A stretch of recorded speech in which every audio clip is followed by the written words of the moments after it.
tas ir labas emocijas īstenīt šo trofeju. Tas ir ļoti pozitīvi, ka mēs tikam pie rezultāta, bet spēle nebija laba no mūsu puses. Mēs to saprotam un analizēsim pirms atlases cita spēle. Pēc kā uzvarēt trofeju, tas visu laiku ir labi, bet spēle tas ir cita lieta, ko uz to vajag strādāt vairāk.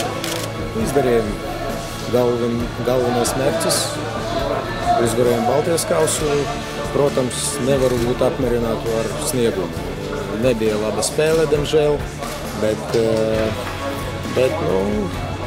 kopumā puiši malači, visu, ko gribējām, viņi izdarīja.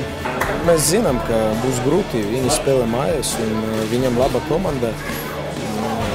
Pirmā spēle varbūt ir mazliet labāk, tāpēc, ka mēs bijām mājās un mūsu fani atbalstīja.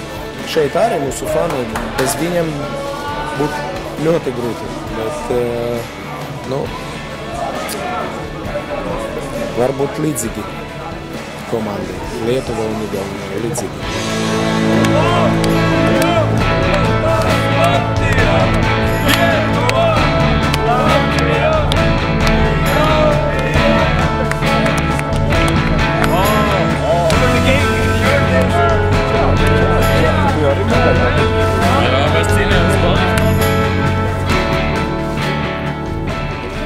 Spēle bija grūta, Igaunija spēlēja drusku labāk un daudz uzbruka.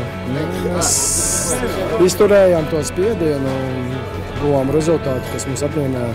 Mēs pagājušais vinnējām to kausu un arī bija tāda uzdevums arī šogad vinnēt to kausu. Vienmēr patīkami uzvarēt kādus turnīrus, Baltijas kausu īpaši.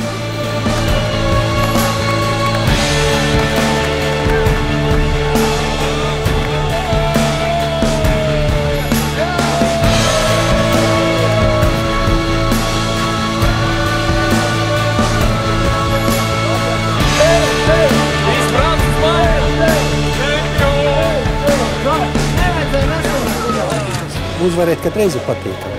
Protams, ka es domāju, ka šis formāts, kuru tagad izveidots, sākot no šī gada, viņš bija tāds interesants. Es domāju, skaidrs priekš mums arī patīkami, ka mums gan olimpiskā izlase, gan arī nacionāla uzvarēšana kausa nebija tik viegli, jo visas spēles, jūs redzēt, bija līdzīgas un sasprindzinātas, bet, jebkurā gadījumā uzvara ir uzvara.